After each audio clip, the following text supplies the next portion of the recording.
From the creators of Challenger Chat comes a brand new talk show experience that we're calling Let's Talk Esports, created by myself and, of course, my producer Phil. This is the very first episode, and for that I've pulled out all the stops and got the big name guests out, you know me, getting all the LCS personalities on board.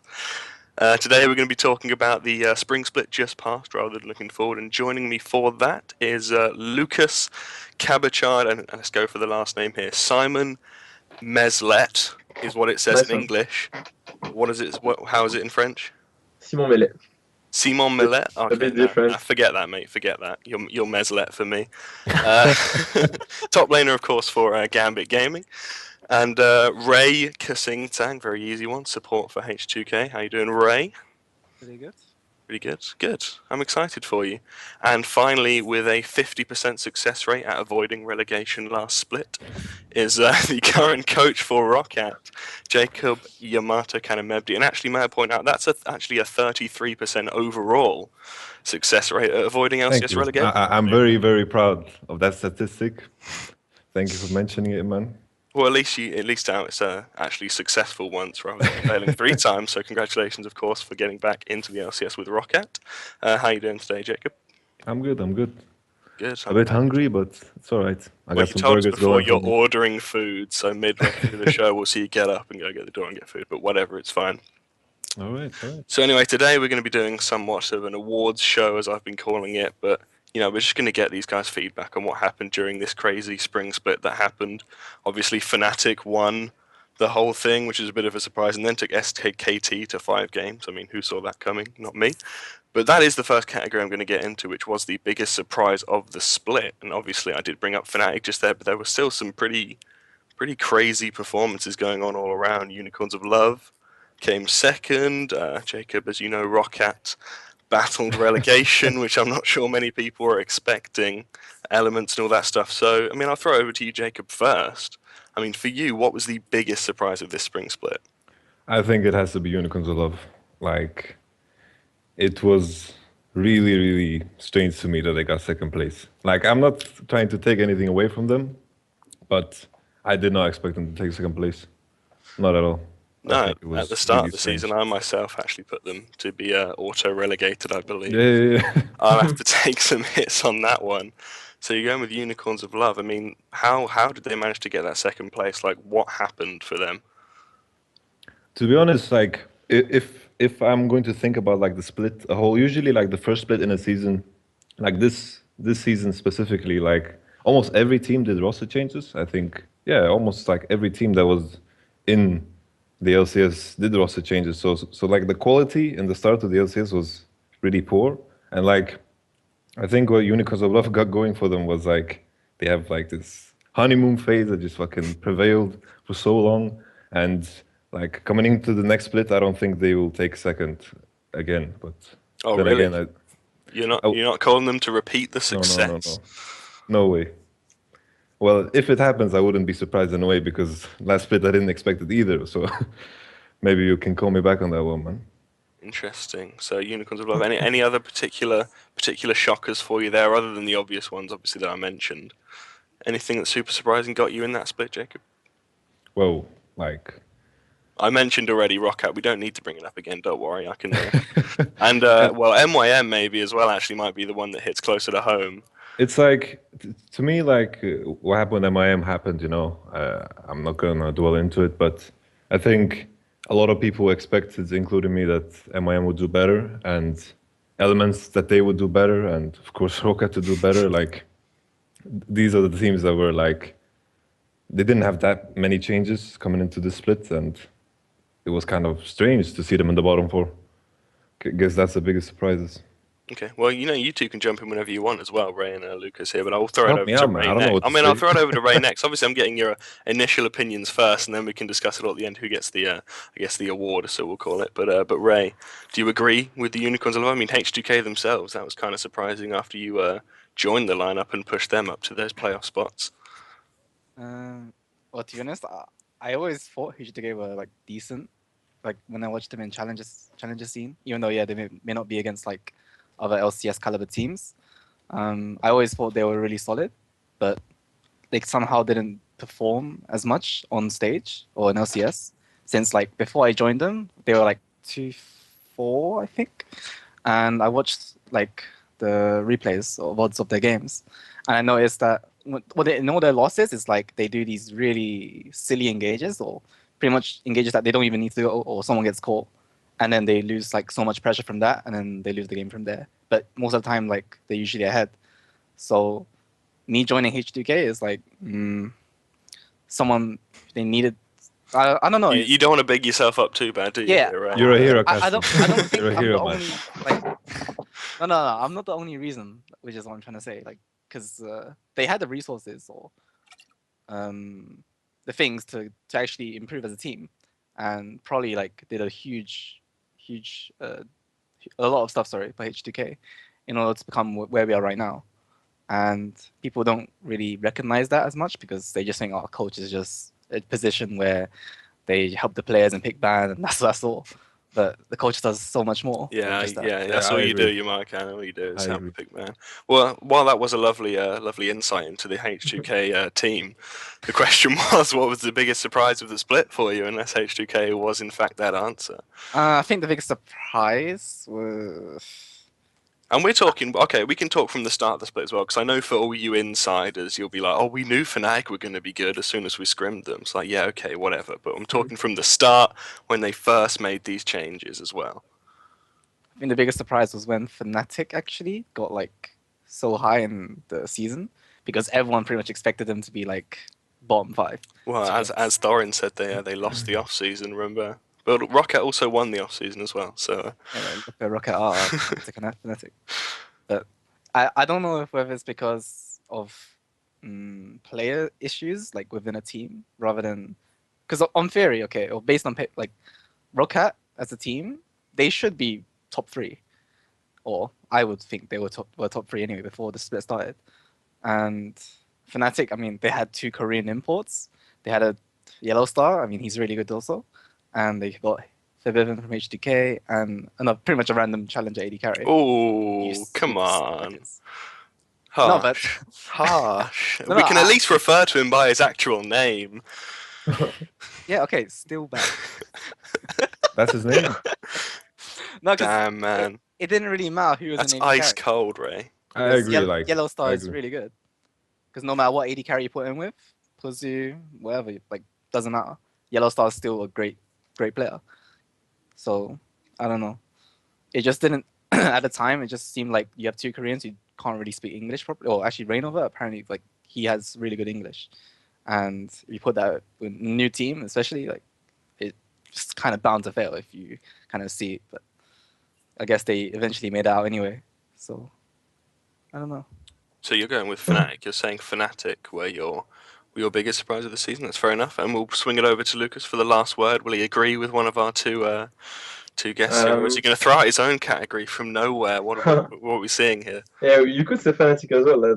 That's true. Like them making first was not expected for sure, but I think SK was a big surprise as well. Like them finishing 4th when during all the season and even before we expected them to be at least top 2 at the end, and they fell in the playoff. So it could be. Was it a surprise though to see them fail in the playoffs? Because of course we heard all that stuff come out towards the end of the season about players not particularly getting along with each other. They seem to be declining somewhat towards the end of the season. SK. Cabochard here saying that it was surprising that they failed in the playoffs, and I'm wondering if you have the same thoughts on that one. I wouldn't like agree because like I think the way SK played, I think they had like individually they had a really good roster. Like Svenskeren, I think Fox did a good job this split as well, and of course Forgiven. Like they had a very basic strategy that worked against teams that weren't that good, and always in a start of a split when the new rosters are coming in, like everyone has roster changes, then usually that strategy is going to work, the simple strategy. And I think they kind of stuck onto it for too long. And coming into the playoffs, there was no progression in how they played. And also, of course, the issues they had, which I don't want to go into too much because I know a little bit more, you know, that I shouldn't say, you know. Don't worry, no pressure, no pressure. Well, there you go. You've all thrown your your votes into the bag, but you all voted for something different. So now I know I'm left with some sort of dilemma. Do we give out 3 of these Fnatic Unicorns of Love and SK? I'm surprised that the SK picked Cabochard. Are you sure you don't want to Yeah, no, side SK with is. one of our two? I told you Fnatic is the obvious one, but Well, there you go. There you go. That's it. Ray, yeah, you've come still out on top. Fnatic. Jacob, screw yourself. You've lost this one, my friend. Quite like you lost the LCS really with MYM, but Wow. Oh. Oh, so it's one of those shows. Okay. no, feel Okay. free. You can throw it back as well. I believe once I had Ocelot on, I had Ray on the show, and Ocelot came up behind him and called me a no-name or something like that, screaming that he's going to get back into the LCS. But I think I won that one. Moving on to the next category, we're going to be moving on pretty quick, and that is I wanted to see from your opinion the biggest improvement from a single player, so not a team, just one player who's improved in the spring split more than they had before. And I don't know, thoughts for this. I couldn't even throw them out myself, to be honest. I don't know enough about the game, that's why I've got you guys on here. So I mean, I'll throw that one over to you, Jacob. You had a very perplexed look on your face when I first read that one I'm out. trying to think which players we had in LCS. No, but did you say like from like one split to the other, or like progression throughout the split only, or does it not matter? By the end of the split, so it could be Okay. throughout the split, or it could be before the split started. Who grew as a player during the split, pretty much. Like the name that comes into my mind like right away is probably Ryu. I think in the start of the season it was very underwhelming, and then like at the end I would rate him like top 3 in Europe mid laners. I think the progression was immense, and like with the addition of kaSing, like everyone else improved as well. Like like kaSing did a wonderful job, of course, but everyone else stepped up as well. Maybe like kaSing was like the holy light that inspired everybody. I don't know, but I think Ryu improved a lot. Do you agree with that, Ray? Were you the holy light that inspired H2K The Messiah, man. to become this great team in I Europe? don't know. I mean, everyone had potential, of course, but needed a bit of pushing to. Oh, it's all about the potential, aren't we? But Ryu, that's a surprising call, and not honestly one that I was expecting. Because when you think of the name Ryu, you think of well, the other Zed really, but the second best player in the world at the time. That's why I kind of hesitated to say the name, because like back in Korea he was super good, but like for example his performance with ROC wasn't like super good as you expected from him. So I still looked at the progression from that point. Yeah, even in Millennium. That Was was playing pretty poorly in Millennium already before. Yeah. That's I true. almost forgot about that Millennium adventure with Ryu and Haro. That's why I would pick Yanan over Ryu, because Yanan hadn't like passed like Ryu had, and you could clearly see if you watch Yanan like week 2, for example, and Yanan in playoff, it's totally a different player. I feel. Yeah. That's true as well, actually. Now Jacob's wishing he thought of Hyanan first. Yeah. He's stuck with us. Shit, why did I say Ryu, man? Damn. Okay, well, Hyanan's a fair enough answer. Ray, I'm sure you know enough about Hyanan. Do you agree with the that assessment? I actually saw you call him a douchebag right before we started recording, so maybe I shouldn't have asked you right now. But go ahead, you can throw your opinions in there. I'm surprised you say Hyun, actually. I don't think he's the most improved player. I think most improved player, in my opinion, would be like Freeze from CW. Like, he used to be a good AD carry, but not the AD carry, like someone like Reckless or Forgiven back then. But I feel like Freeze has gone, he's improved to a point where he can actually do stuff as an AD carry where no other AD carry I would get pressured from. And I don't know, maybe it's just in a support's perspective. I feel like Freeze knows or does quite a lot for the lane anyway, especially in the 2v2s. I don't know whether it's because Unlimited taught him how to 2v2 or he just suddenly got really good. But whenever I last played against him in Challenger Series, he wasn't as great as he was now. And I don't know, that's just like he used to be someone who was like amateur, pretty much a challenge AD carry. But now he's actually, I think he deserves his place in the LCS. And that's, yeah, I would say Freeze. It's interesting. I thought we may have seen Lulex come in there as well from H2K. I thought he ended the split pretty strong, to be honest. And I don't know how good he was. Okay, I'm not claiming to be any sort of analyst, but I remember when H2K first got into the LCS, I got a lot of. I spoke to some players and I heard a lot of colourful language used about the abilities of Lulex, but he seemed to hold his own pretty well. Nah, he's still stuck in Diamond 1. I don't think he's that good. Wow. I hope he watches this. What's up with you two with flaming your teammates, man? What is this? No, but he's literally in Diamond 1 and trying hard. Oh, wait, I think he got Mastered today, so maybe that's a good achievement. So what you're saying is that you carry him. You, Hyanon, and Ryu carry Lulex. I mean, he has his moments, you know, like when he Wow. flash body slammed actually as Gragas on Forgiven and ulted him into us, and I was like, whoa, oh my god, Lulex did something. Forgiven. I'm kidding. But yeah, Lulex, he has improved quite a lot. Well, what were the answers we had then? We had Ryu, which is starting to look like pretty much a silly answer, isn't it, Jacob? Let's be real. Ryu was yours. It's a silly answer? Or like, well, you didn't compared to really the other define two, the come on, let's question, be real. The other two pulled out some great answers there with Hyanon and Freeze. Like, two questions in a row. You asked me to answer first. I think. You know what? like- Next time I won't go to you first. I'll give you time to feed off of the other answers. Yeah, like I put Cabochard on like the H2K track, you know. Are we going to true. be able to come to some sort of agreement here with you three over who we think is the best improved player? I know Like, there when was I some think about agreements it- there with Hyanon. Like Yeah, when I it still comes put to Hyanon. Freeze, like I played with him in like season 3. I thought he was super good then, but then when I saw him like in NIP and everyone was like hyping him to be like the super AD carry, like I was always disagreeing. But I didn't really expect him to play as good as he did the splits. Well, do you think it's part of I the agree with Copenhagen Wolves setup that he's pretty much the hard carry of that team? They give everything they can to him that made him look this good, or do you think it's a genuine step up from him in a major way? I think he's stepping up immensely. Simply like he's pulling so many bans and he's still playing like really well. Like him together with Søren, they did most of the legwork for that team. Fair enough. Well, it looks Yeah, like but just like Ryu, it's Oh. like a player that used to be really good in season 3 was still really good. So compared to Hyanon that hasn't really shown up like the two others, it's like Oh, you but can really Hyanon- see going like that for Hyanon. Hyanon had Yeah. like, okay, that's okay. He's played with AOD and Voidal, and we will fail us, sorry. And choose your words actually, carefully, right? every time, no, it's just I've spoken to Hyanon this before. Like, even before I joined H2K, I actually thought Hyanon was the weakest link in H2K. Like, obviously, my opinion has changed now since then, but because every time I saw Hyanon play, he wasn't an aggressive player. He was more of a reactive kind of player, or he had like a style like Reckless before, where he would just farm and just wait for the team to carry, or I don't know. That's just how I saw him.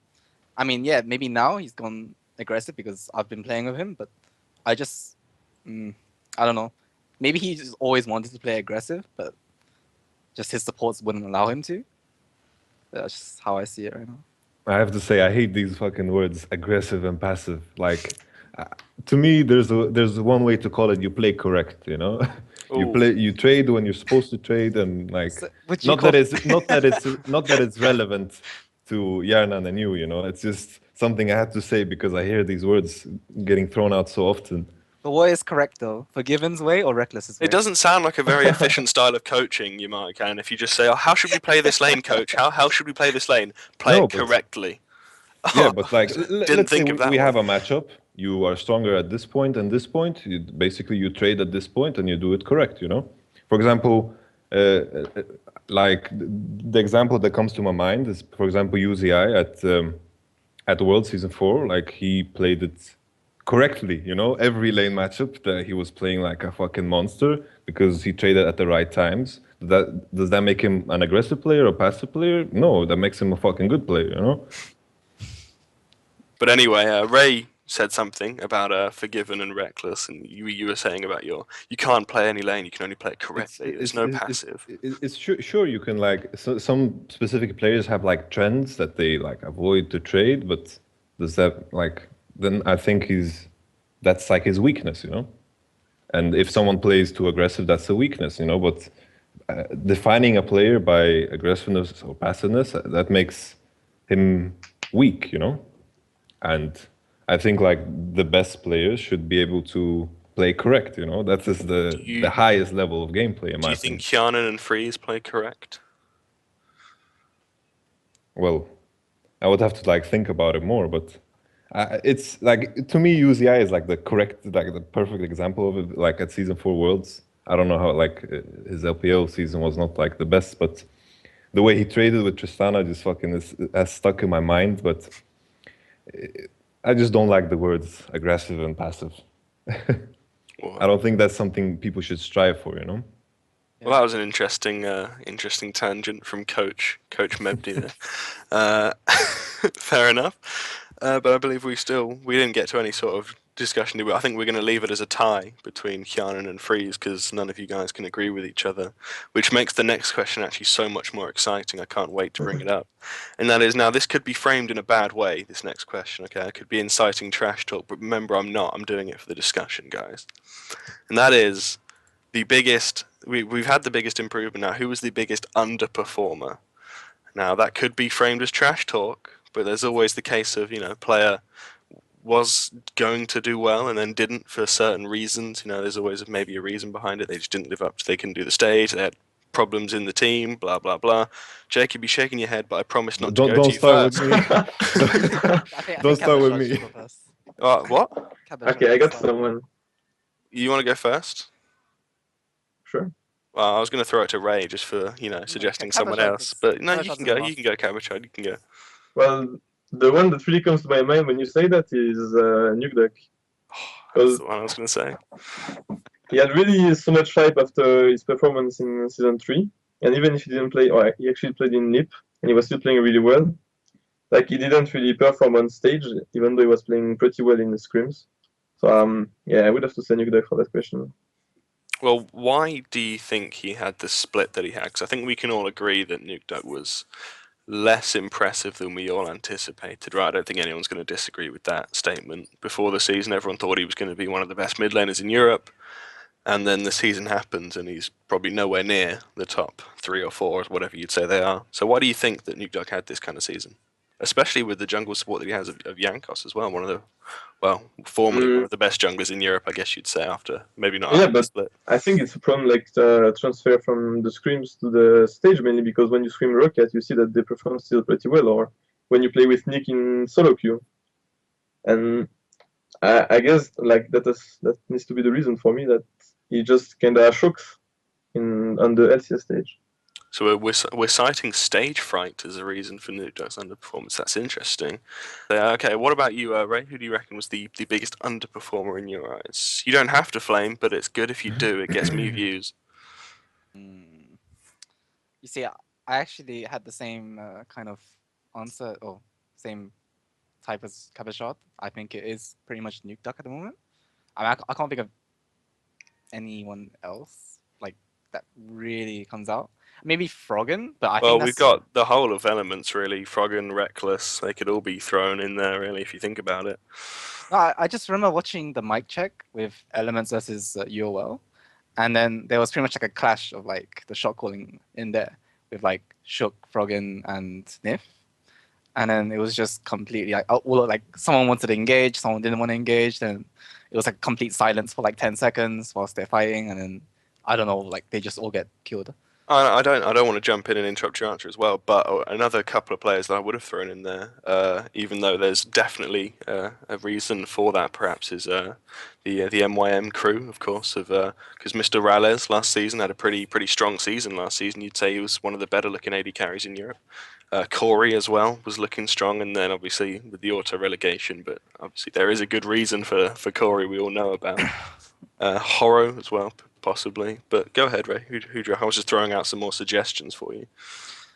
Actually, now that you mention it, yeah, actually Rales is also, but I think that's mainly because of the problems within the team. Like, okay, back when I was in SHC, when I was playing with them, well, Rales, Mima, Selfie, and Impaler. But back then, the environment was actually quite not great. Like, it was a bit toxic. And I think We don't use the T word, right? The T word's not a good word. Okay, then the environment wasn't the best. It wasn't the best environment to play in. Poisonous. I think that's another reason for why Reles hasn't really performed to his highest anyway. Like I've always thought, I think Reles still is a really good AD carry, but I just feel like he needs to be in a team. Well, he has to be in the right environment because he's still young. Like I think he's like 18 right now, Yeah. and I feel since he's still young, and maybe his emotions still affect him quite a bit.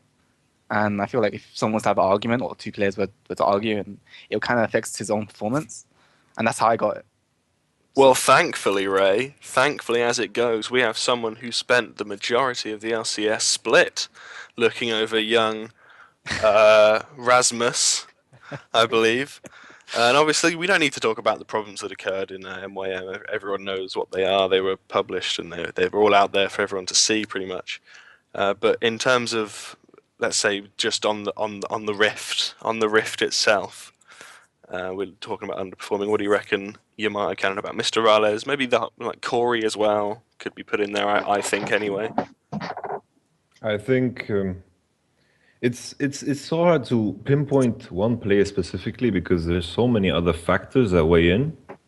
Especially like since I was in MYM now and then now in ROC, so I like understand the issues that were there in the previous split, and it is kind of hard for me to pinpoint. Like I was considering saying Froggen, not that he did that bad, but I just expect him to do better. But then kaSing mentioned the fact that with the voice comms, and it's like the same scenario. No, you can't really pinpoint it to a player. So like, I'm considering like not mentioning anything in this. I'm one, actually making you pinpoint it to a player. I'm bringing you on for the hard questions. It doesn't matter. Be savage, YamatoCannon. We want hot fire coming out of this. You know, I want people to be raging on Reddit. I want hate threads. Let's get some death threats going on. If I have to pick one, then I don't know, Kevin maybe. Is that really? I'm not even counting that as an answer. There's no way. That's just. No, I don't know. Sorry, Kevin. No, I would feel really bad pinpointing it to a player, and I kind of feel bad for saying Kevin now as well. But you said Froggen earlier, so if you don't say another name, we're just going to go with Froggen, I think. Let's just go with Froggen. But I still understand. You're looking for death threats. But I still understand that there's other issues that are not supposed to be pinpointed on Froggen alone. And I'm not saying Froggen did bad the split, because I think it did okay, but just based off of expectations, I think it was an underperformance. Yeah, absolutely. We're not trying to call out players that are bad. Yeah. We're just saying players that were predicted to be going into the split. You know, all the ones we mentioned really, Nuke Duck, Like, Rales I and agree with Froggen everyone we're all going to be, you know, the big things in Europe. And for one reason or another, sometimes it's not their fault. Sometimes it's partially their fault. They don't succeed. But it looks like all three of us have got separate answers. I don't see any compromises coming out of this one. Like, I have to say, I agree with most players that I haven't mentioned. So, like, can we like give multiple awards? You know? Yeah, we can. We'll give three. Give three out. You know what? I'll tweet them saying you've won a spiffy award or whatever we'll call it. Right, where am I? I've got a little list. Where am I going? Oh yeah, okay. This is an interesting one. This was actually an interesting one that I was going to bring up because I think it has a pretty easy answer, but I want you guys to look at it not in terms of who the best player is, but you know, look at it impacting the team and how much they actually help the team, and that is the best signing pre-season. So we're not talking in the split, we're talking before the season started, the best roster change. This doesn't have to be, I know the obvious one you may look at is obviously Forgiven to SK because he's such a good player, but you've also got to look at the impact the player had on the team in general. One that I was looking at was Freeze to Copenhagen Wolves, for example, was a pretty big one. But you know what, Ray, I'm going to throw this one to you first because you haven't gone first at all yet, actually. Well, I wasn't really in LCS before I got so. Well, yeah, neither was I. Yeah, but I didn't really like. How do I say it?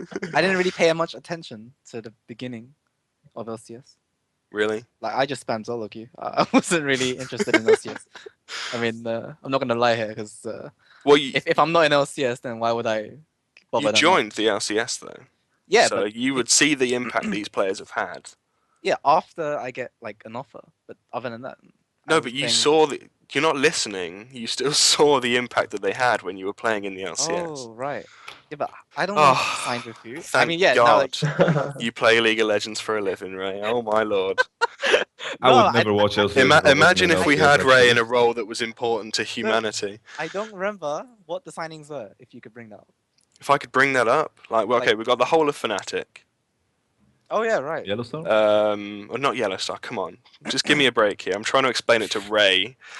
What else do we have? We have Freeze to Okay, Copenhagen Wolves. We've got Ryu to H2K, one that you should have known. What else is there? Can I just step in? and Yeah. say? Huni. Huni. Yeah, I think Huni is the best player in Europe. Really? Yeah, Over Forgiven Easily. and Forbiven?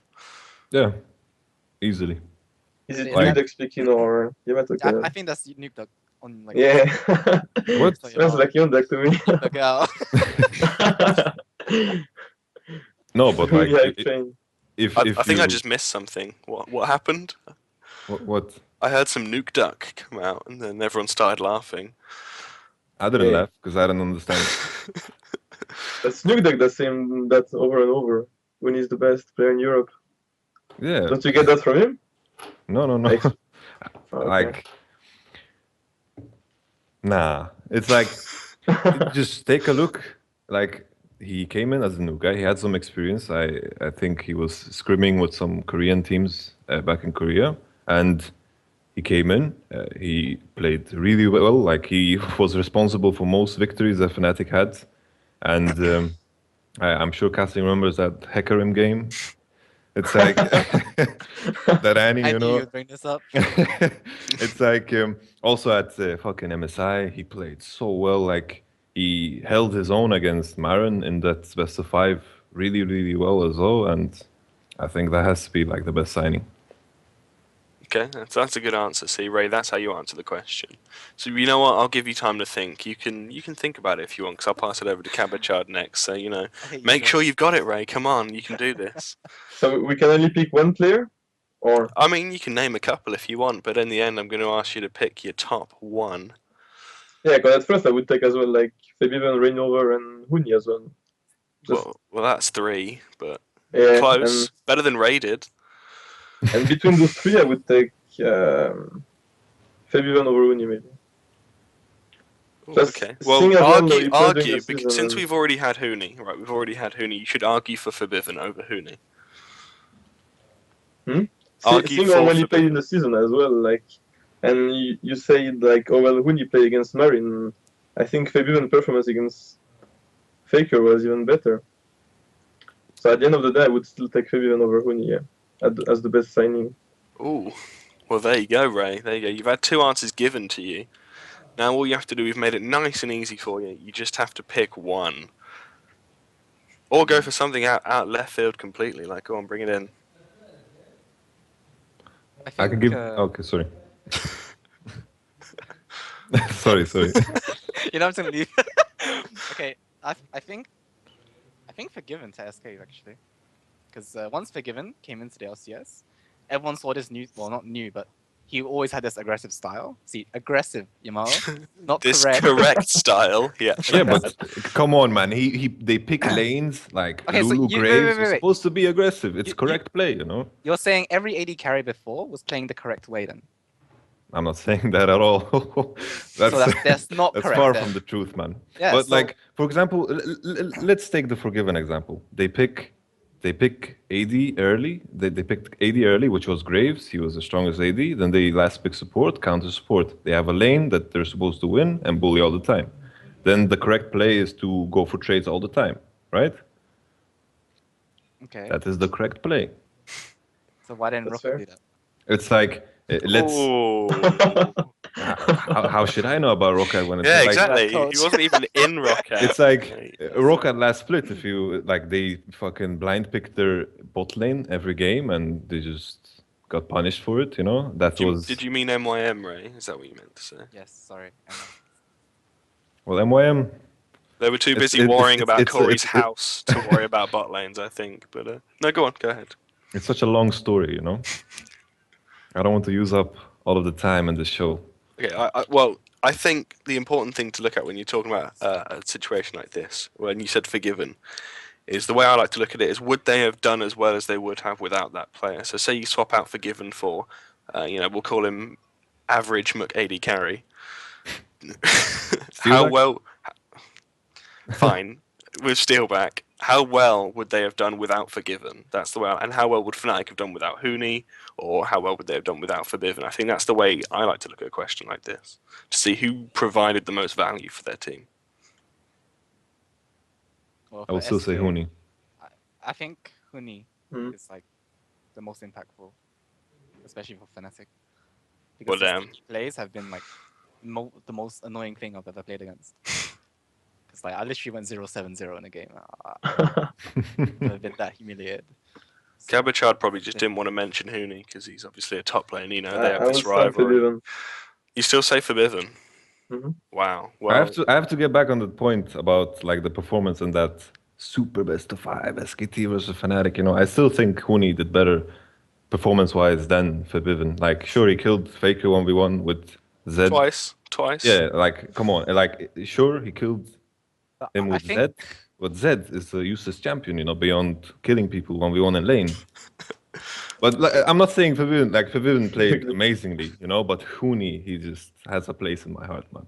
I think it was more that Faker disrespected Forbidden though, Yeah. because he didn't even go arm guard. He just literally rushed Morels, and that was a bit. Yeah, but not only that game, like even the Cassiopeia game on Forgiven, I didn't expect him to play that well Cassiopeia. Like that's not a champion you would think when you think of Forgiven, and in the end, he still played it super well. Like I'm not only speaking about the 1v1 he did with Faker. Huni Cassiopeia versus Dyrus, man. It's not like Darius is not Faker, dude. Well, there's Yeah, also I know, man. I know.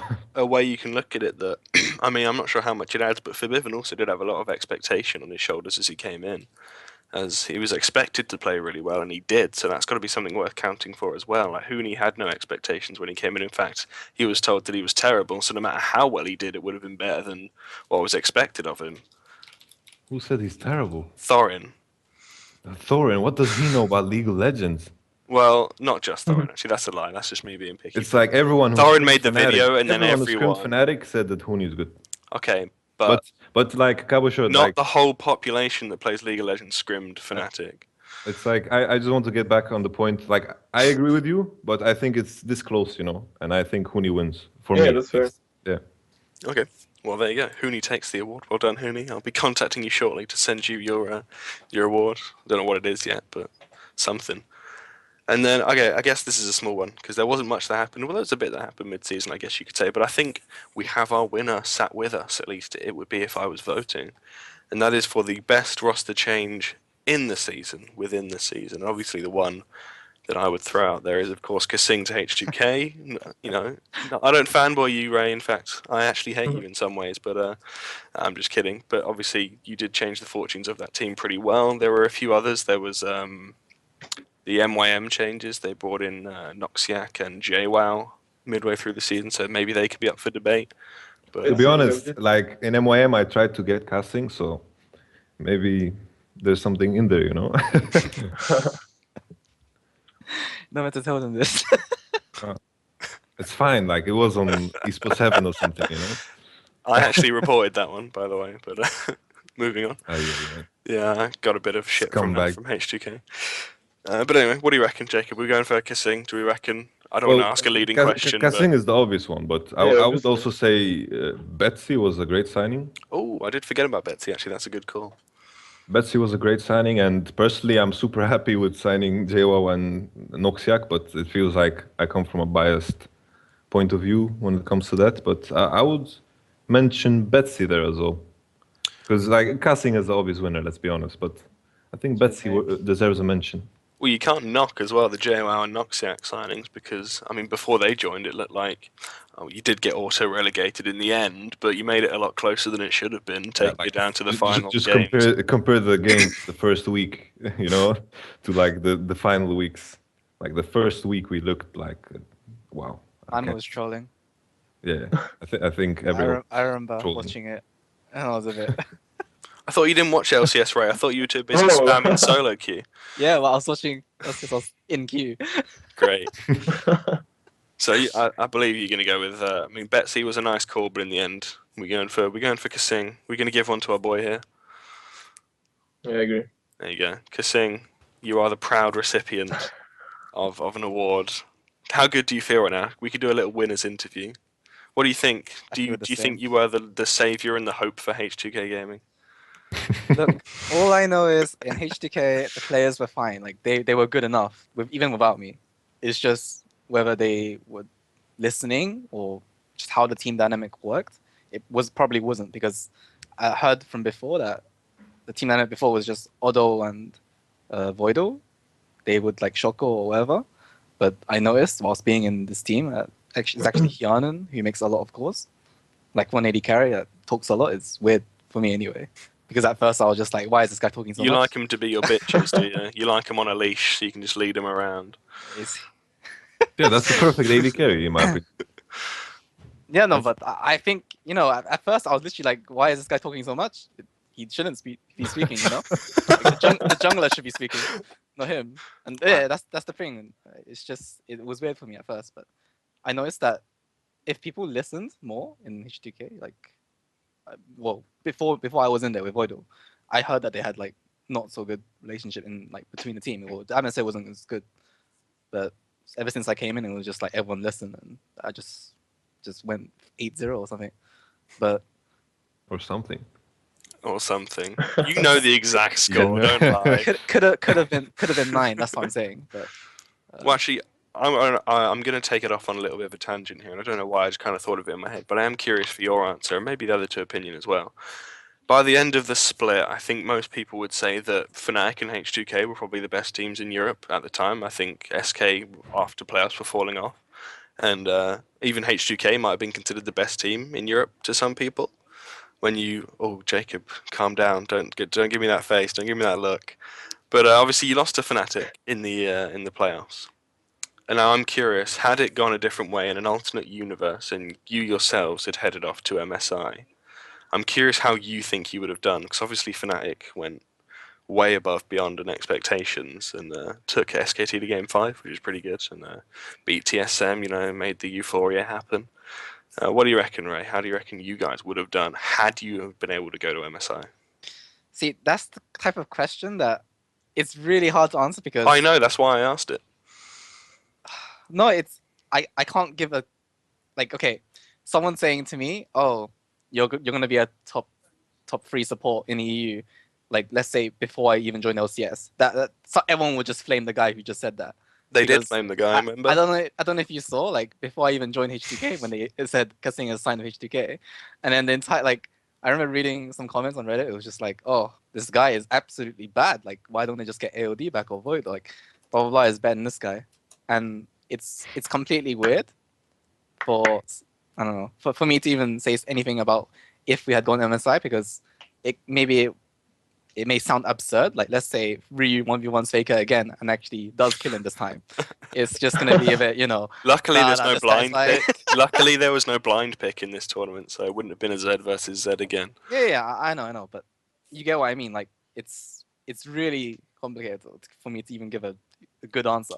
Well, I wasn't looking at MSI specifically speaking. I was saying more internationally. How well do you think you guys would have done representing Europe? I think we would have done well, but I don't think we would have done as well as Fnatic though, because Fnatic have like such a unique playstyle that no one really knows how to play against unless you played against them before. So I don't know. I think Fnatic, I think it was good that they won or went to MSI and represented Europe, because they did the job better than what everyone thought. Oh, you done? Sorry, it sounded like you were going to say something else. No. So I didn't mean to be rude. Like, are you done? Can you stop now, Ray? Come on, we want to get on with the show. Stop talking shit. I stopped myself, so it's fine. No, it's fine anyway. Well, now we're going to move on to, I guess, what will be the bulk of the show. We're going to be looking at every role and stuff like that, the best players in each role. You guys can't wait for this shit. I know you love it. Cabochard, you're going to be looking out for an award in the top lane against these two. Are going to vote Huni. I know it's going to happen. Yes, I see that coming already. Well, you can fight for Look yourself. back on my left. We're talking about 1v1 here. Thinking about Huni already, I hear it. Well, you can fight for yourself, Cabochard, because we are going to go into the top lane first. And I mean, Shall I just do this one myself? Hello, I think Huni is the best player. There you go. There's Jacob's answer done. No, I'm kidding. Go on, YamatoCannon. Yeah, go on. Give me an answer. If it's not Huni, I'm not going to say Well, he said the best player in Europe, so. the best top player. Yeah. If it's not Huni, are you Well, asking me that? Okay, you're going to say Huni. We know you're going to say Huni. Yeah, obviously. Were there any other top laners in contention? No. Whoa. Like Sorry, like Cabochard. Cabochard, mechanically you are probably better, you know? But there's just something Huni does that I cannot even explain, you know? It's all over the place. And it You're just works charmed, out. are you? Yeah, he got a place in his heart, so he's biased already. Like, There not you go. possible to have those questions. I'm don't sorry, know. Cabochard. Calling Fine, Diamond dude. Fox to your lane. Prove me wrong, every please. 30 Prove me wrong, seconds. man. Oh, Here's yeah, the top yeah. lane as well. I prove you wrong next season. Please, that's what I'm asking. I Alright, would dude. love to see that. Then you get Sure. you get like the fucking the honeymoon suite in my heart, man. The fucking Oh, I'm looking forward to that. Boy, you guys should maybe go into a private call, and me and Ray will carry on the show if you guys want to talk about that some more. Ray, let me guess. Huni, not even a rep for your boy Odwamne. I didn't even ask you, YamatoCannon, because we all know Overpower's not going to win that award. I mean, no offense, dude. Well, yeah, I think Huni is really, really good. We know that, but was there any others in contention? Is the question. Well, I guess the other one would be Odamne, but Oh, Cabochard, I'm sorry, bro. I'm sorry. I'm sorry you had to take this. Oh but my god, so, when we get to support, you can slag him off super high. that's true. So it's fine. It's nice for me to make the top in first, so I can see who's so shocking me. Prepare my answer. oh my god, it's fine. It's So you're saying Huni, Odwamne may be up there, but I mean I have to agree. I mean sorry Cabochard, I mean I do like you and all. Yeah, I agree. You actually blew me He's up. a really good player, I agree. But I can't say you anymore. You were It's- supposed to it- come meet me at Meltdown and then you blew me off. You son of a bitch. No, I'm joking. So Cabochard, go on. Go on. What you gonna say, Huni? You can't say yourself. You can if you want, but I mean, Winnie is a really good player, I agree, but yeah, Um, pretty much what I I can say expected. nothing more. Like, next split, I think he will perform better. He's a bit of an uncovering, isn't he? He's probably one of the best top laners Europe will ever see thus far. Yeah, definitely. Coming from pretty much nowhere as well. I think he was scrimming for Samsung Blue at Worlds, and that's where he got scouted by Yellowstar. So, okay, we're all going with Huni. I mean, I'm not surprised by that one. I think I had that marked down as like a 2-minute category for best top laner. But now here's one that we maybe have a bit of discussion over because, and that is the jungle position. I think there was some weird jungling this season. Some perhaps not so strong performances. But so top jungler of the season. Let's see. I'll do a little bit of an eeny, meeny, miny, mo. You know what? No, I'll just give it to Ray. Go on, Ray. You can take us away. All right. If it was based on one champion, like let's say Lee Sin, I would say Svenskeren. I think he is like amazing on Lee Sin. Like I think when I watched him play against the UOL, like in those games that they won, it was just he did so much. He was literally everywhere, and his kicks and that. I sound like a fanboy. Wow. All these kids. It's like watching a tweenage girl meet Justin Bieber for the first time. It's like, oh my god, he's so good. His kicks. Oh. But yeah, no, I think if it's not Svenskeren, then Well, we're not talking about one champion, of course. We're talking about, remember, stuff like this. It's not just who the best player is, it's how much impact they had on their team as well, like how much they had to do for their team. Because if someone didn't have to do anything for their team, then you can't say they played particularly well, can you? So yeah, I get what you mean. Yeah, if it was just how much impact, I guess it's probably Reignover though. I think Reignover is also quite impactful in Fnatic. He does a lot for like the entire team. From where he applies pressure and stuff, from the replays I've seen, he tends to do a lot as a jungler. I like his jungling style. I think one that I would have thrown out there was maybe Kikis as well from Unicorns of Love. I don't know if you guys agree with that call, but I feel like he played a good part in their success. I don't know if you agree. Does anyone? Am I being stupid here? Is this why I'm a journalist and not an analyst? Unicorns of Love is just a big question mark, man. Mm. I think You both look quite salty at Unicorns of Love performance this season. The I shock can see the moment, I pain in cannot your take it. eyes. It's like, oh man, I remember playing it's against like KSR. I love Shaco. those guys, you know, they're cool guys, but it's just a mystery, man. It's like one of those fucking boxes in Super Mario that you just fucking question mark on it, and you know, and just pop it, and it's fucking Unicorns of Love second place, and you're just fucking confused. That's what I am, man.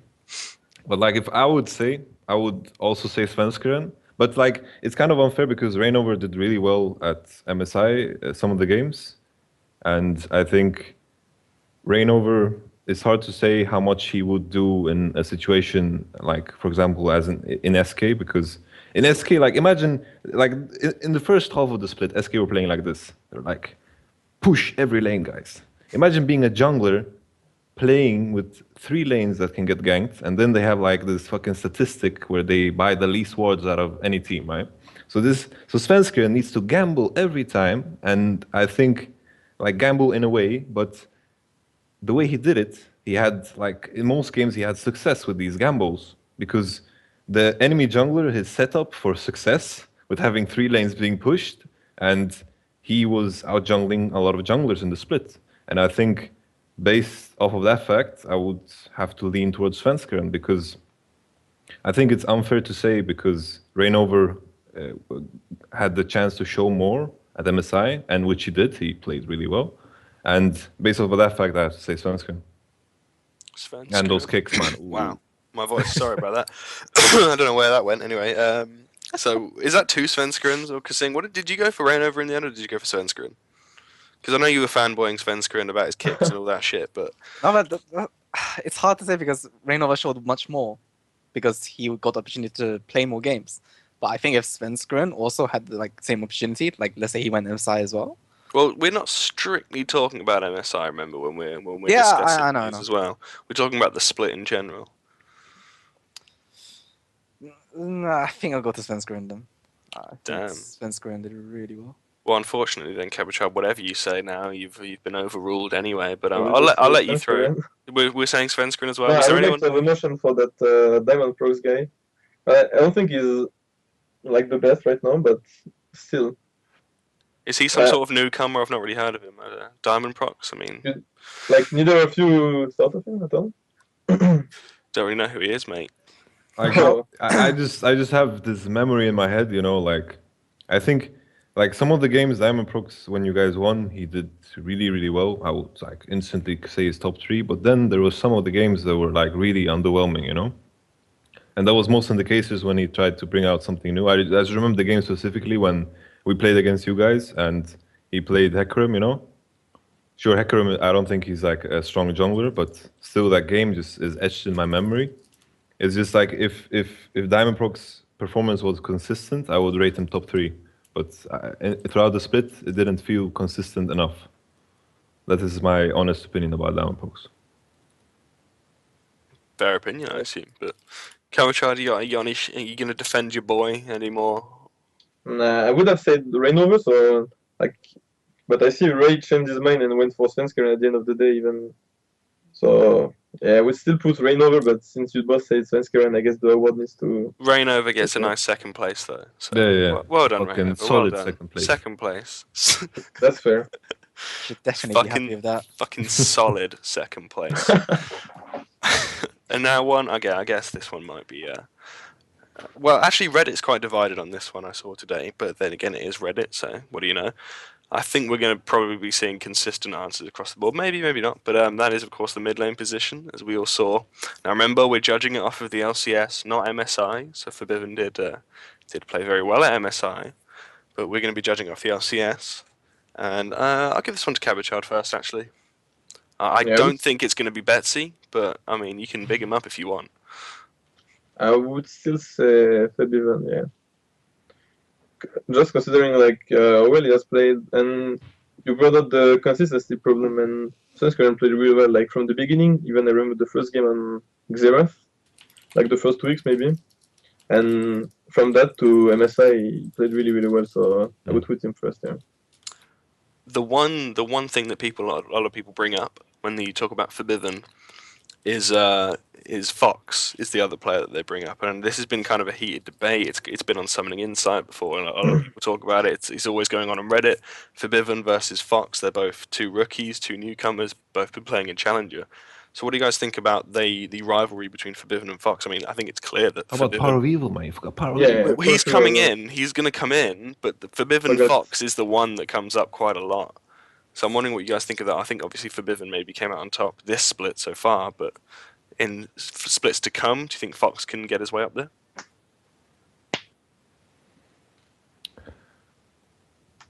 I think Forbiven, I think he is a great player, but he was also quite fortunate to have the backing of Fnatic and being surrounded by wonderful players as well. I think that is very beneficial for your growth. So it's kind of hard to say when it comes to Fox, but I think I have to agree, like Forbiven was the best mid laner in this split. I don't think there's anything to contest that. And I would say like, Okay, well, Thank- okay, wait a minute. yeah, Are we all voting for Biven here? Ray, just Yeah. quickly, you're voting for Biven, are you? Oh, it's Forbiven or Power of Evil. Okay, well, that's what I was going to say. I think maybe a better question would be who's second, maybe second and third, because that would be quite a debated position. There's obviously Fox, Ryu, Power of Evil, all very good mid laners in there. I'm trying to not forget anyone. I guess Froggen, but not this split. So maybe judging second or third would be better in this scenario. it's like, it's hard for me to say because for me in particular, it's when I'm thinking of players, I think of their potential, and if we're only looking at what they accomplished, then I think Power of Evil takes second, obviously, because they got second and they did play well. But if I try to think of what they're going to do next split, then I don't put Power of Evil second, you know. But throughout this split, I would put Power of Evil second, because like Power of Evil to me is like a better version of Shushe. It's like he's Wow. You just compared him to The Shush Dragon Ball. and for that second. Oh. you know, like Oh. in regard of how he is, like his identity, you know, like he brings out these champions that are unexpected. I remember we played against them and they just flex picked Kog'Maw and I didn't expect it, and it went into mid and I was like, okay, we don't have any engage, we're going to lose, have fun guys, you know. And like some of the other picks as well, like his Syndra, his Cassiopeia, like I think if he was put on champions that are like the normal meta champions, then he's lacking. Like I remember him playing Cho'Gath and it was so underwhelming. Oof, it was really underwhelming. And that's why I call him like a better version of Shushe, because he has this identity to him where he picks these champions people haven't really practiced against, and that's what's giving him the edge. And based on the performance alone, I think he takes second. Yeah. So do you think we're going to be seeing some Assassin Gragas, AP Assassin Gragas? Was that what he played? No, Alistair. Was it Alistair? Shushe's AP Alistair Assassin play from season 1. Come on, you're not supposed to take the saying that like literally. I'm just yeah, messing with you, literally. dude. I'm messing with you. Now. Ah, Ray, asshole. go on. Give me a second. Give me a second best mid laner. If we get a clean sweep of Power of Evil again, I'm going to be furious. Well, obviously, I want to say Ryu, but then I'll be biased. So You I'll can say say Power. Ryu. I think Ryu is a viable option. Third. No, I actually wanted to say Ryu was first, but Ooh. uh, No, go on. because I'm playing in a team with Ryu, so I understand a lot, like what his playstyle is like, and I talked to him quite a bit. Like, Well, explain to us then. Give us the knowledge, Ray. well, he doesn't really speak English. He's just like it's bad, but You can't just say he's Korean, he's number 1. I mean, that's not really how it works. no. He has actually his game knowledge is insane. It's like he has a lot of game knowledge, and it's just hard for him to translate it to what he wants to say in English, because sometimes he wants to say something but doesn't understand how to say it, and I usually have to ask him again and again, or not the same thing but in a different way, so that he would understand, or I'll try to understand what he's saying. And I just feel like Ryu has a I don't know, because Forbiven 1v1 Faker, okay, and then Ryu got 1v1 by Faker, so technically Forbiven should be better than Ryu. Like I can help you out a bit. Like there's something I noticed when I was like looking at your games in playoffs in particular, and in like when you guys were playing throughout the splits, like Ryu really shows that he knows where to be at the right time. I think like the way I remember when we played against you guys and you played the Lulu Kog'Maw shit, really annoying. But he pushed, he like what he did in terms of how he pushed every lane at the right time. I think not a lot of mid laners, if not any mid laners in Europe, can pull that off because that requires like a lot of game sense, and that was something that impressed me a lot, and why I said, like when I was at the analyst list, that Ryu is top 2 when it comes to mid. Well, you just went back on yourself because you put Power of Evil number 2. So Well, it's I guess we can't based trust off of anything you performance. say. You know, it's like based off of performance. Like Power of Evil got second place in Europe. Like how can you contest that? You know, but like yeah. Well, it's hard. Steelback won Europe, but you wouldn't call him the best AD carry, would you? Why not? Why are you flaming? Oh my god.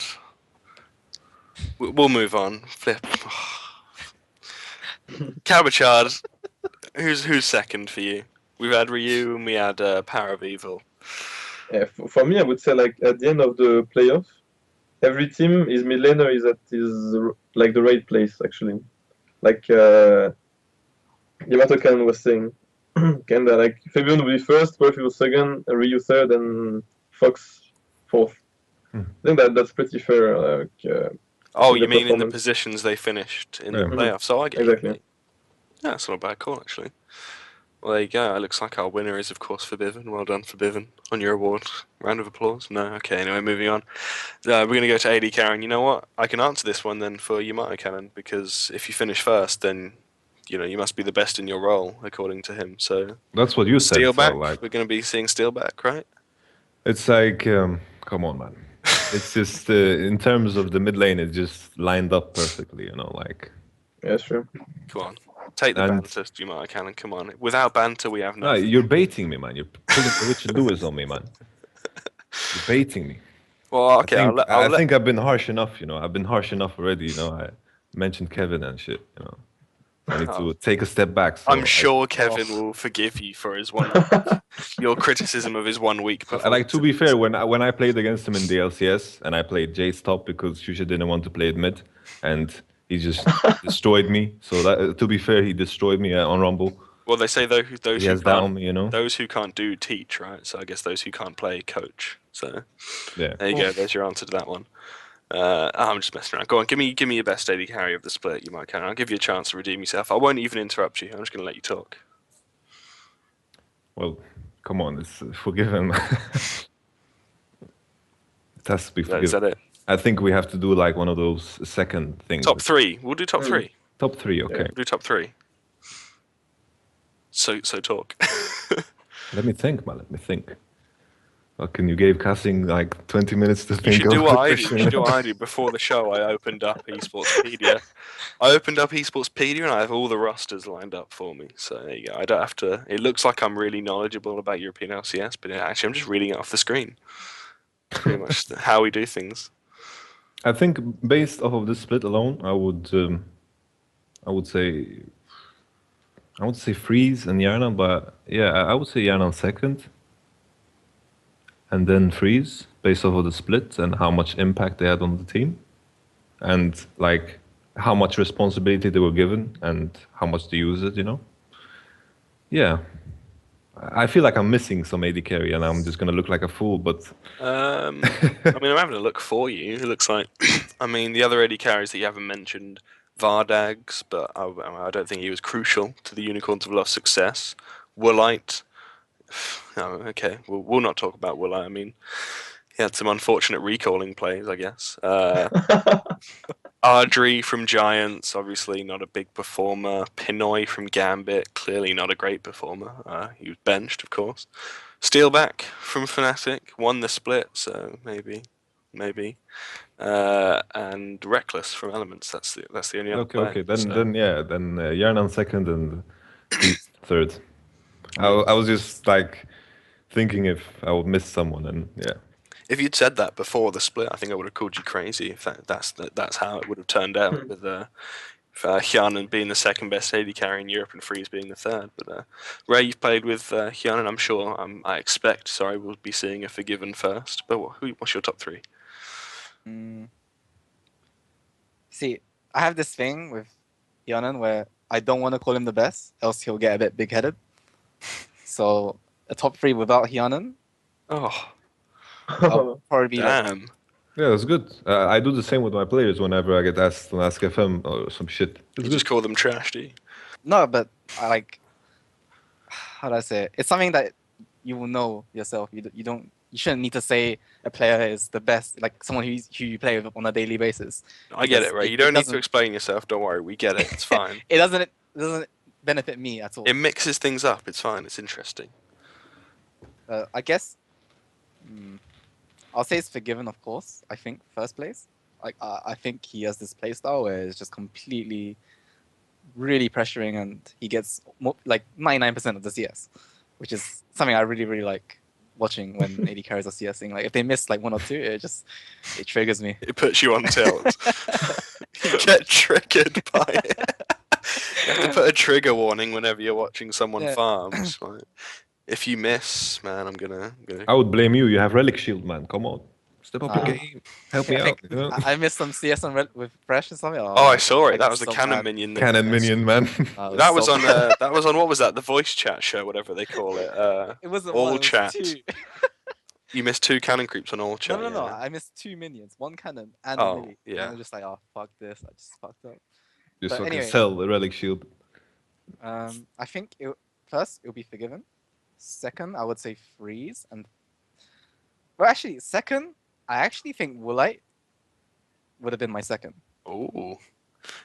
And Here people we go. may have disagreements with his positioning and stuff, but I actually Is Really this a not. contest for who wants the most death threats? Like we're saying, Froggen was the underperformer, Woolite was the second best AD carry.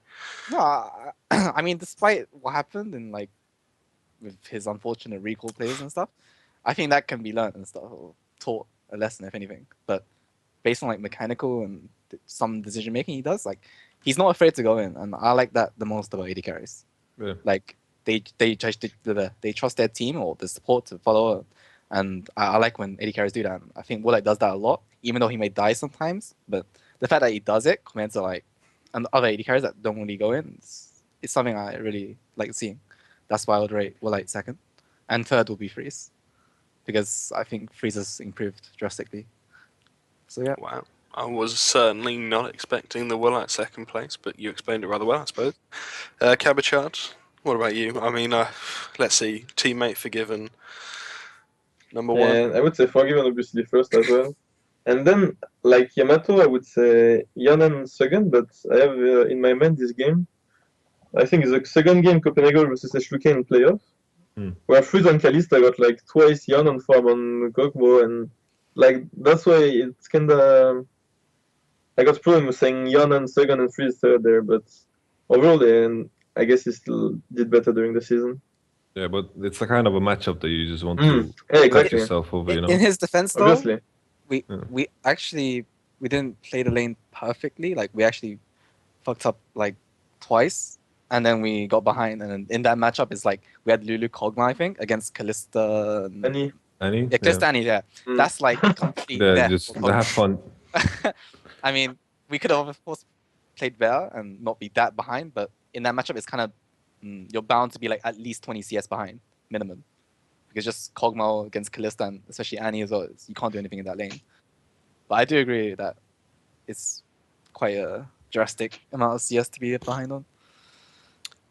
Well, okay, wait. We've said that basically Hyanan, Freeze, Woolite, they're all around this kind of area, but all of you said Forgiven is pretty much the clear number one. It's like, what? Go ahead. What are we basing the questions off? Is it like individual or like the performance they put out, you know?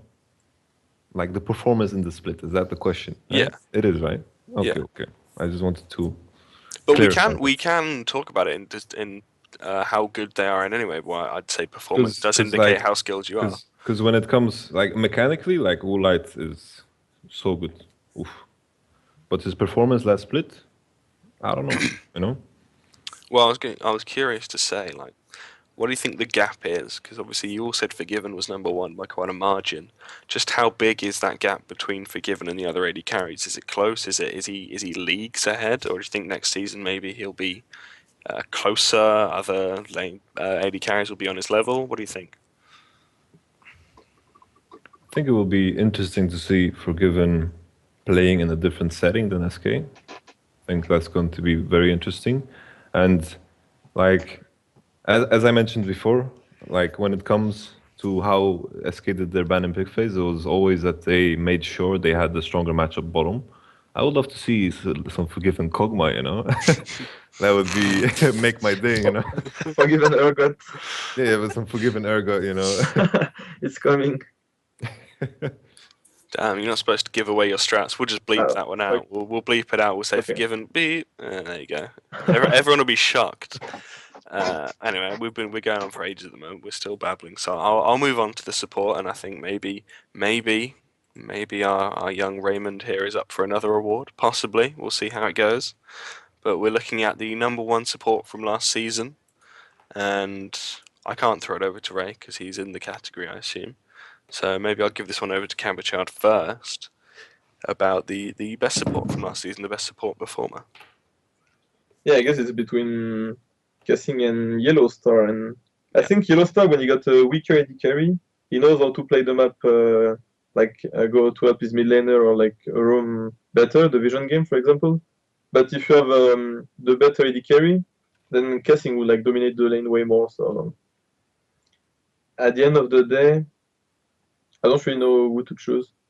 But I think those two are pretty. Then it would be Illisang probably third, because he played like at the beginning of the season he played pretty poorly, but we saw in playoff, for example, he expanded his champion pool and he was not only playing Thresh and Braum like he used to do in IEM, I think.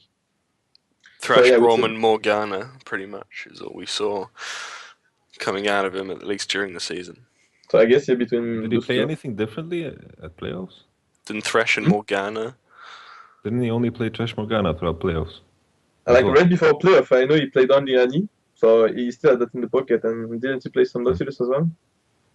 I don't even remember, man. I'm trying to forget those games. I think I was drinking when they happened in the Meltdown esports bar in London. So don't ask me, I don't remember shit. But so I think I agree. kaSing and Yellow Star's very close. YamatoCannon, do you see any tie break here? I mean, Yellow Star obviously had the success of winning the split, arguably with a weaker AD carry, but a stronger overall team, perhaps, which could always help you. It's like when I was on Analyst Desk, I had like a very clear opinion, but the more I've seen Yellow Star play against like the better teams, I think it's still pretty close, and I'm kind of afraid to do a prediction because I think this season with like the new AD carry on Fnatic, I think that's gonna truly show what Yellow Star can do lane wise, because I think it was kind of unfair in the split to judge, because I think Yarnan is better than Steelback, you know. But I still think it's pretty close, and I can't really decide. But once again, it's kind of unfair because Yellow Star got to show more because of MSI and the finals. Yeah, I think this is probably one of the closest ones that I was going to bring up, because we're not, strictly not judging MSI, but it is hard to ignore a performance on the international stage like that. So, I mean, Ray, I don't know if you have any words to say about any other supports, or Yellow Star in particular, or even yourself. I mean, no one's going to think you're big-headed or anything. I'm sure we'll be fine if you big yourself up. But yeah, feel free to pass as well if you don't want to discuss the support section. I think Yellow Star is by far the best support, in my opinion. Even throwing in a meme in there. Nice meme, bro. No. Look, I actually think he's he's so smart about the game. Like, I remember I had to rewatch. I think it was like game 2 of SKT versus Fnatic, where he literally did so many good plays as well as map movement and vision control. Like, I've never seen someone so good. I sound like a fanboy now, but just the way I watched how he played support was, I want to be someone like who can do that. And it's weird that people are comparing me to him, because I don't think I'm as good as him yet. Maybe one day, but I think it's still too early to say. And I just feel like the more I watch him play, the more I want to, well, it motivates me to get better as a support player anyway. So that's what I think. Yeah, and what he could also swing it as well in Yellow Star's favour. No offense, of course, to Ray, but he did pretty much build that team, the Fnatic team, on his own. He's pretty much the leader of the team inside and out of the game. I mean, Daylor as well, doing a lot of work as coach, obviously. It's like, sure, like when it comes to that question, like, sure, it's okay to give Yellow Star a lot of credit for it, but come on, like, the players in the team, they're also individuals, you know? That's true. That is true. It's like, come on, you know? It is something that Yellow Star does get credit for, though, obviously, pretty much. Because he was left by himself, after all that happened. So I think we can give that one to Yellow Star, but it was very, very close, Ray. You take a second place in this award, I'm sorry, but congratulations anyway.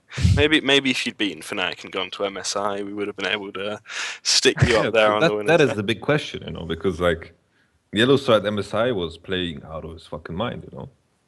Well, so was the whole of maybe Fnatic. kaSing would too, you know? Who knows?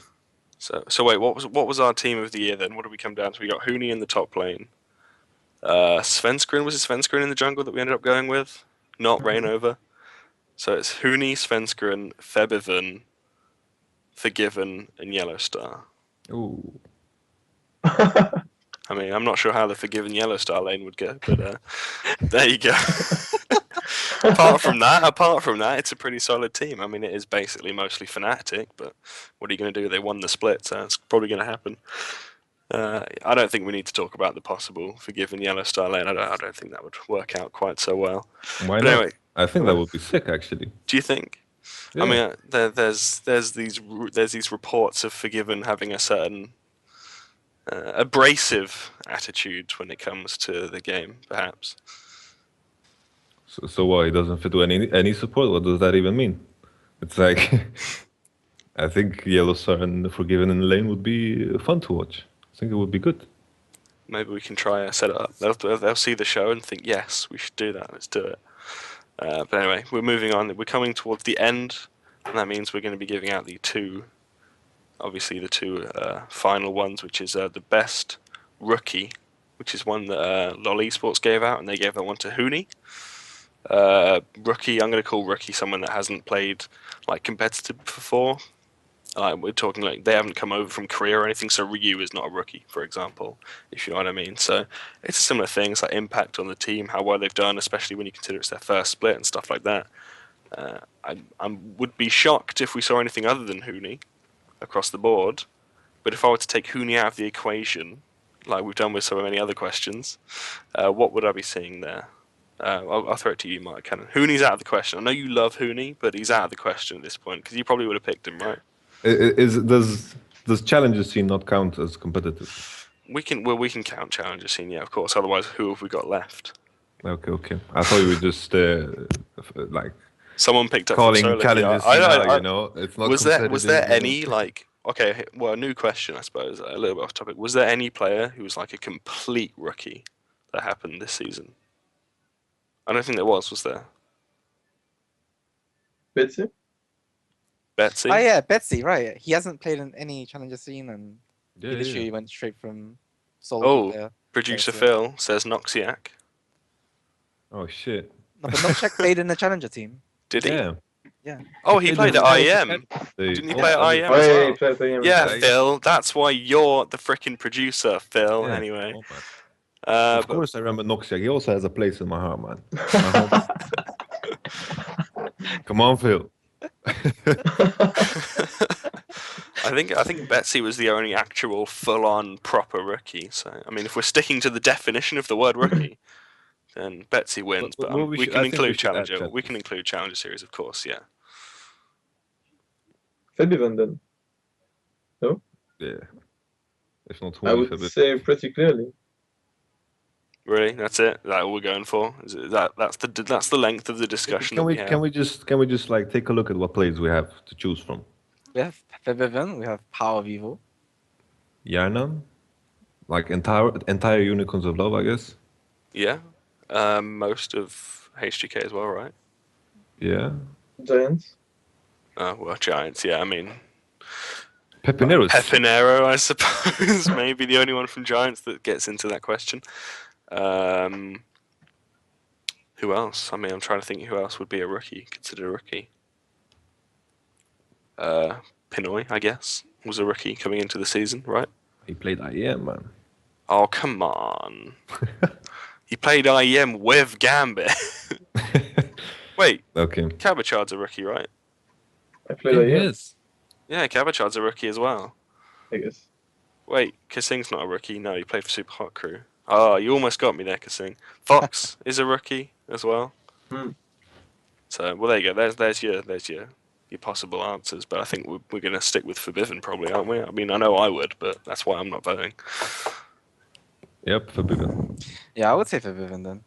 Like he has performed super good, so I don't okay. see why not. Okay, rather than the best rookie, let's look at it this way. How do you think the rookies in general did this split? Because I think they were pretty outstanding. Like overall, the rookies that came in were pretty damn impressive. Yeah. Whereas you look at previous seasons, and it's been all about the old guard or the top players and the older players dominating the split. Really, Froggen, Reckless, blah blah blah, stuff like that. And this season, it's been more the story of the rookies, I think. Yeah, like all the players we mentioned, except like I think like I'm thinking like the only team I want to exclude is like Giants, but I think Whirly B had a couple of good performances, and Pepinero was fun to watch. I think he did. The scripter. Unfortunately, he wasn't as good when Riot made him turn off his script in the studio. But there you go. I just remember the game against Elements. Oi oi oi! Like both games against Elements actually even, and that's why I put Pepinero up as well. But yeah, I agree. Like rookies, the splits have done well. Yeah, of course. Like there was a statistic that I think 14 of the 15 players in the, or maybe 13 if you count Ray, 13 of the 15 players in the top 3 at the end of the split were rookies, no? Like only Yellow Star and Ray, and then like all URL, almost all of Fnatic and H2K are rookies. Yeah. Well, it depends if you count Reignover as a rookie because he did play an OGN. Yeah, okay. So. But Did you prepare that one, Cabochard? Because that was actually, whoa. it's That coming, was I written guess. somewhere. He reads Reddit. Yeah, Yeah, that was on Reddit. Like, somewhere. come on. Pretty sure. We shouldn't mention Reddit on this show, man. Like, You cut that, by the way. let's leave Reddit out of this. Okay, Ray. Any words for the kids? You're not a kid anymore, Ray. Remember, you're one of the big boys now. You got to be looking out for your job from these rookies coming up. We've got even a new one coming in next season. Promisc, he's changed his name to, formerly Promiscuous. I just remember him as he used to be called Hamp the Tank, and he would like insta-lock Tarek only in solo queue. Oh, I don't know that's why. it. Yeah. I don't know why. Oh, But Like those memories don't go away. yeah, I I mean, we will had always some, have that in my mind. we had some very interesting and fun solo queue games at like 2 a.m. So they were really fun. Or do you think, while we're on the topic of rookies, you've probably only seen them in solo queue. I don't know if any of you have scrimmed them. I wouldn't expect you to talk about the scrim results anyway if you had. But do you think Promisc is going to be looking good next season? What do you reckon? I don't know. It's really hard to tell because either It's quite a strange pickup, isn't it? Because he's not had any competitive experience really.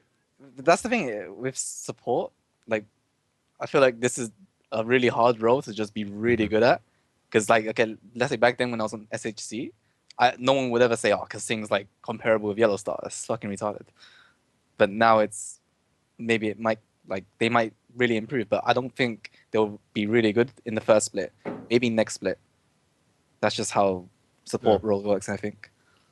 I have to agree. Like, I think the support role is the hardest role to bring in a rookie, and like, because like the support role, like, imagine if like you compare it to Lord of the Rings, that's supposed to be Gandalf, you know?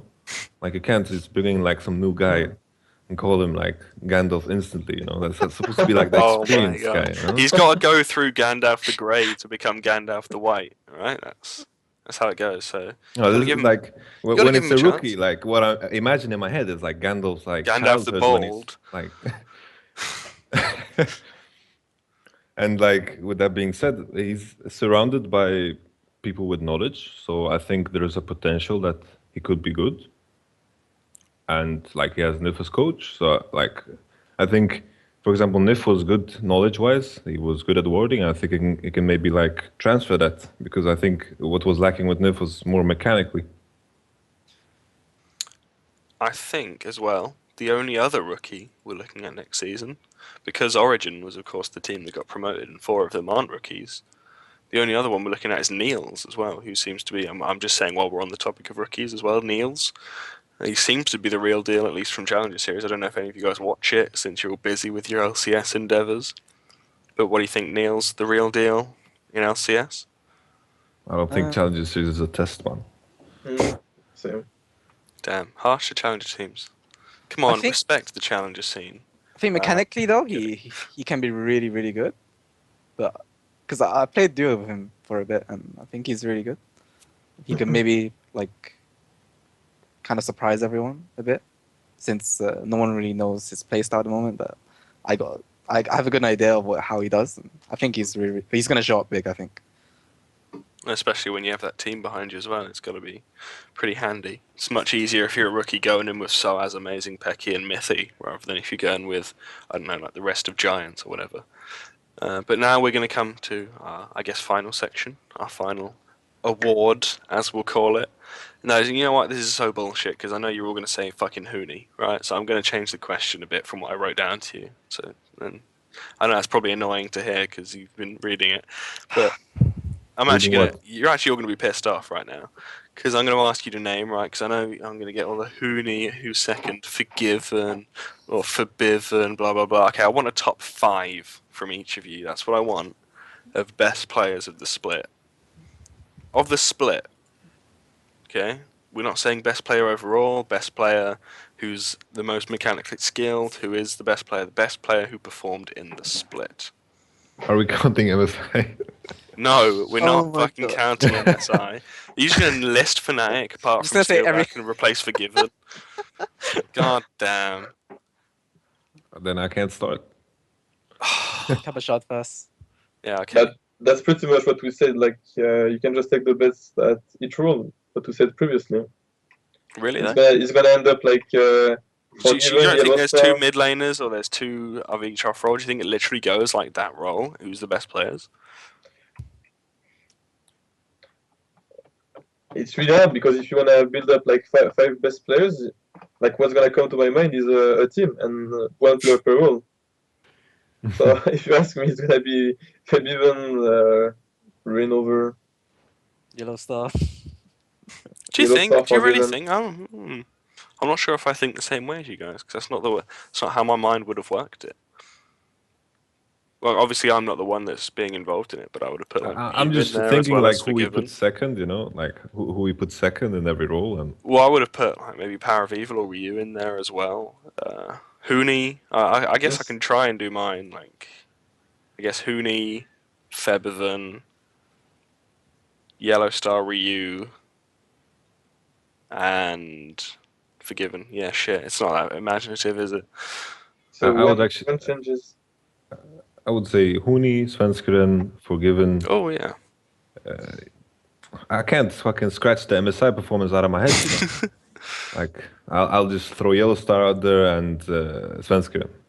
You already said Yeah, it Svenskeren. becomes the team. It becomes the team. Didn't we Yeah, just name the that's team that was the best or some shit? So Some of you disagreed on that best team. That's why I'm curious. And now you're naming the same team. Interesting. Well, actually, one of you said Rainover, and one of you said Svenskeren. So there you go. We have some differences.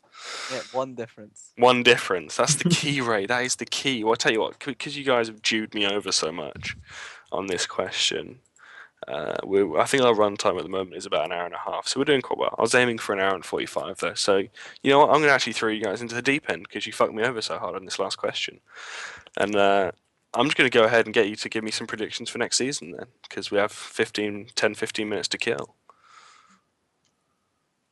See, that's no, I'm gonna sound monkey if I say, I think it's gonna be like. I love giving predictions, right? Because I know what's going to happen is it happens to me all the time. I tweet out something like X team is going to beat Y team, and then like fucking months later after it's happened, some dick will come and retweet it just to mock it. Do you know what I mean? Like, I said Gamers 2 would make LCS, and then they lost, and someone retweeted it like, Anyway, that's why I hate making predictions. But the good thing is, I'm just hosting this. I don't actually have to make any predictions.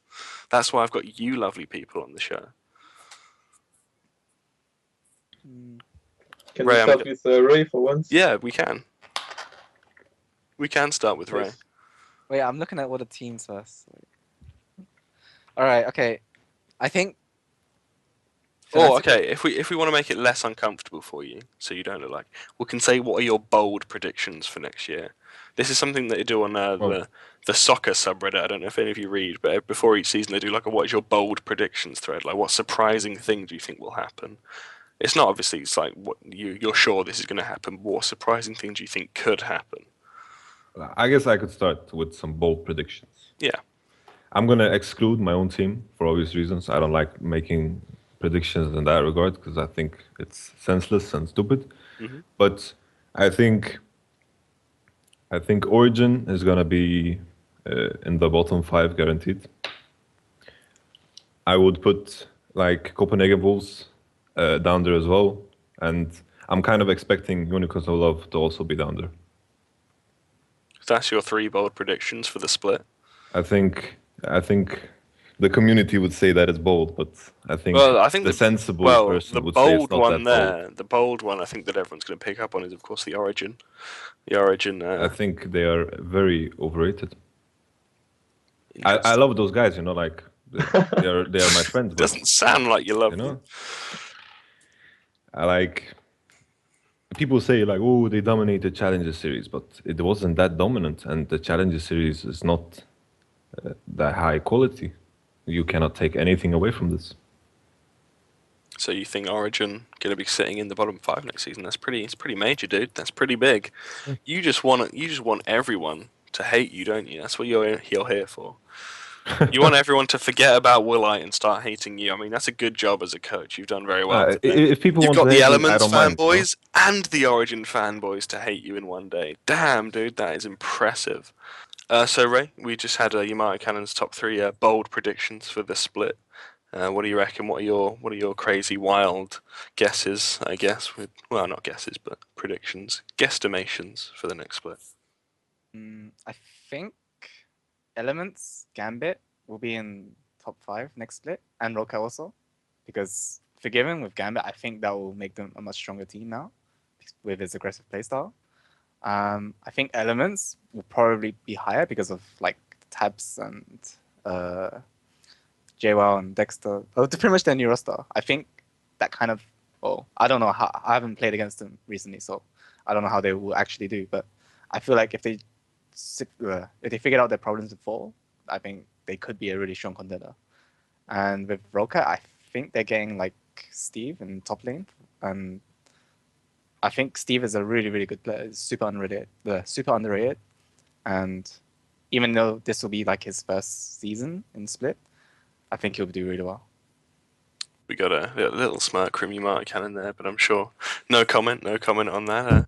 That was rumored out, of course, that it would be Steve. We don't know if that's for sure yet, but who's that Pokemon and all that nonsense.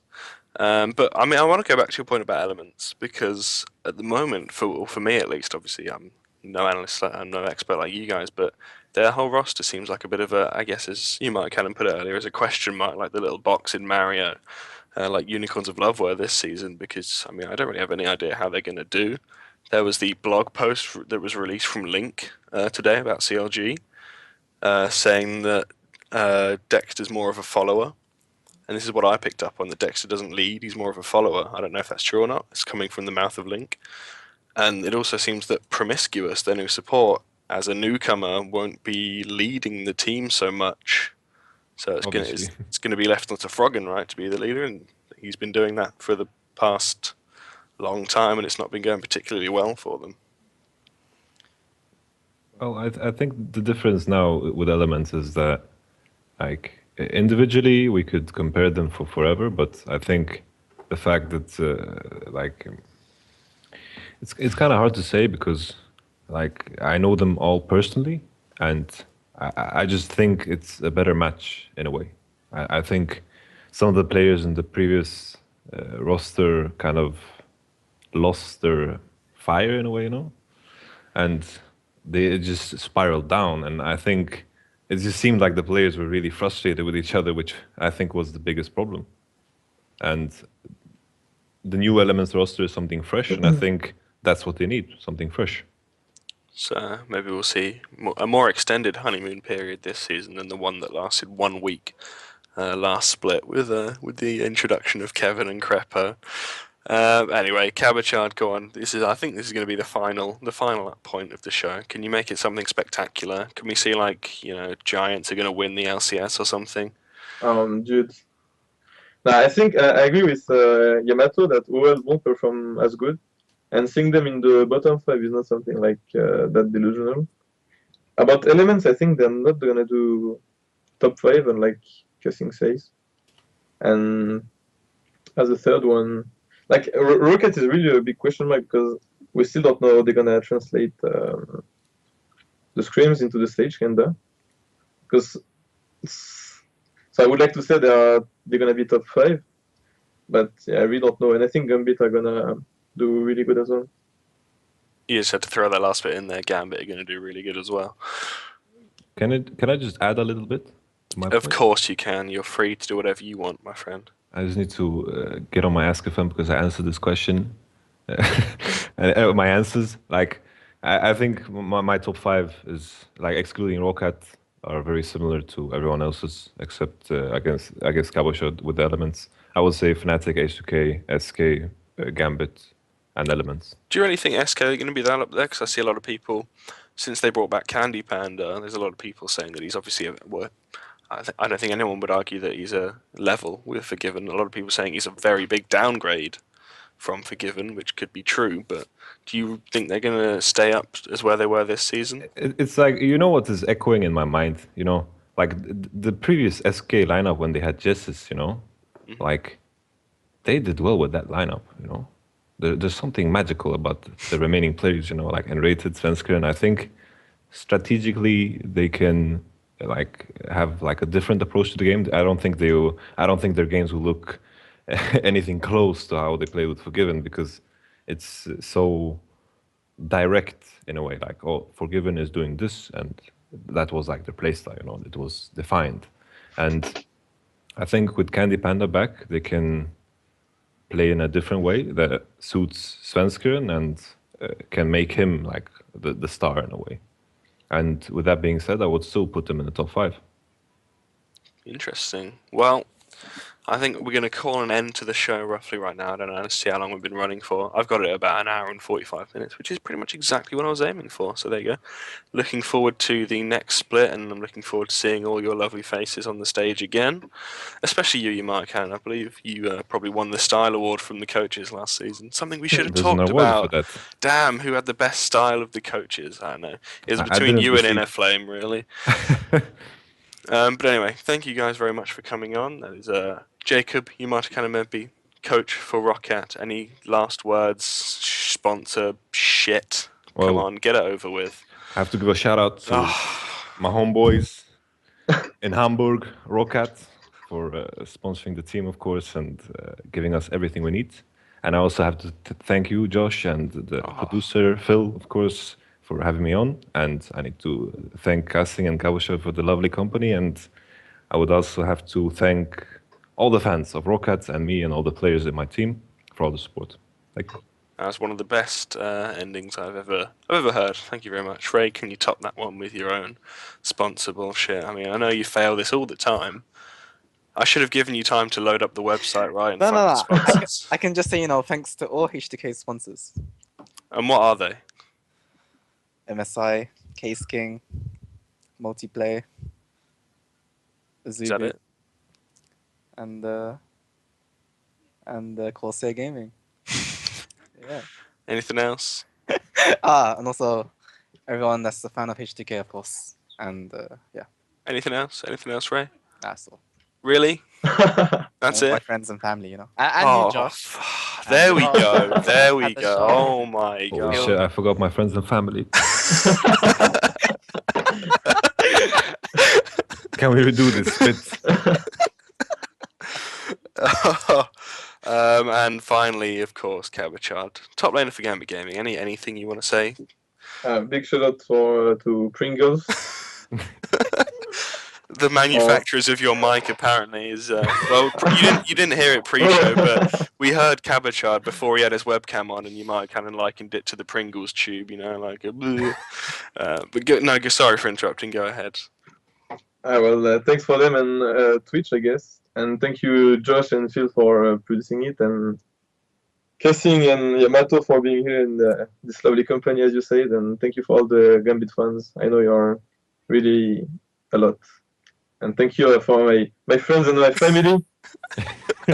I'm not gonna forget you. Forgive you. Well, there you go. Yamato forgot his. YamatoCannon's a lone wolf in this world. He has no friends or Can family. I add Just- something? He has, Can I add just has something? Rocket, you know. No, go on. We'll let you shout out your friends and family if you want. Shout out to Marcus, Eric. No, I'm just kidding. Shout out to my friends and family, of course, and I also forgot Twitch. Oh, Thank you, Twitch. are we done? Are we done? Okay, great. Anyway, that's been the first episode of Let's Talk Esports, brand new show. I know the names are pretty boring, but I figured we're talking about esports. That's pretty much what it is. Just a little bit of information before we end. It's not going to be limited to League of Legends. I'm going to be branching out into other games. It's not always going to be a group show. There's going to be individual guests and so on. And look out for the next episode, because I believe we have former SK manager Joe Innerflame Eloasi coming on to talk about managing in the LCS and the problems and the success that SK had. So thank you very much for watching. Thank you to my guests. Thank you to Phil for producing it. And I hope you all have a good morning, day, night, wherever you are.